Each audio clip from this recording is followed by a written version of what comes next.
If you'd like to hear any lore, and I mean any lore in particular, just make sure you're in the Discord once a week. I will ask a question, and first person to get the question right gets to pick lore for the week. And this week's lore picked by Red Conquer in the Discord is on Underworld from Fallout 3. Underworld is the inside of the Museum of History in DC, in the mall area, around that area. It was once a specialty exhibit inside of the museum that was to display different cultures' idea of what death was or looked like or could have been. Ghouls live here. It's a small piece of refuge for ghouls throughout the entire wasteland. So ghouls, as you probably know if you've played 10 minutes of a Fallout game outside of a vault or outside of a starting area, ghouls are kind of looked down upon. They're not looked at as human, but they kind of are. But there's also the ferals that run around and cause a muck. And this is a place where ghouls can kind of go and be by themselves. They don't mind strangers. Now, there was kind of a discrepancy on the wiki. It said that it was non-canon because it's in the book, but they don't, in the game, they don't mind you. They don't really mind outsiders as long as you mind your business and you're not a bigot. And by the book, I mean the strategy guide. Sorry. And they don't mind the super mutants outside. It's not like stated, but I always kind of imagine that the super mutants and the ghouls kind of have like an alliance where they're like, I don't like you and you don't like me, but we're kind of in this together.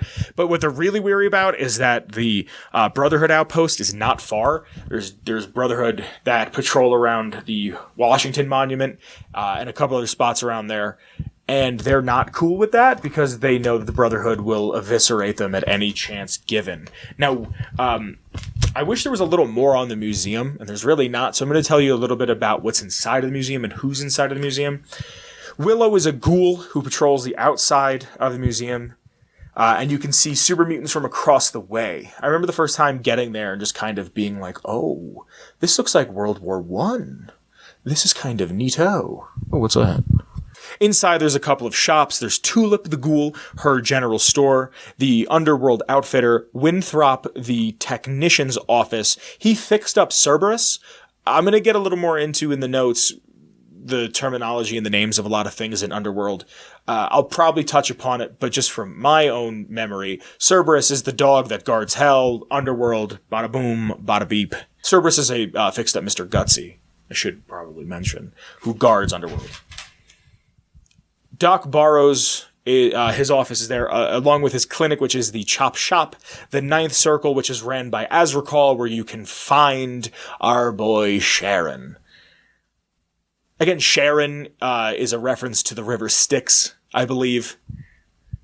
A lot of hell going on. Carol's place, where you can rent a room and buy provisions. You can also find Moira Brown here if you blow up Megaton, and she'll sell some stuff there, but also you can finish the Wasteland Survival Guide quest from her there. And like I said, that's really it that was there on the wiki. I get all my lore off of fallout.fandom.com. And I'm on the wiki right meow, just gonna get some notes, some funnest of facts. There's a couple quests you can do. You gotta shoot him in the head, Riley's Rangers, the Wasteland Survival Guide, if Megaton is destroyed, hired help, this old house, and the amazing Aquacura, which is a quest line that I genuinely enjoy. If Moira dies on her way to Underworld, her locker, labeled Craterside Supply, might become glitched into the wall outside the doors of the Ninth Circle. The player character will still need her key to open it. If you do not recruit Fawkes as a companion, he'll be outside of the museum's entrance. Like I said, there's also Sharon, who's here, and if Broken Steel has been installed, Griffin will set up his Aquacura presentation after the quests take it back. Griffin is actually a huge inspiration for Ron Goulman's character. Welcome to a Ron Goulman program.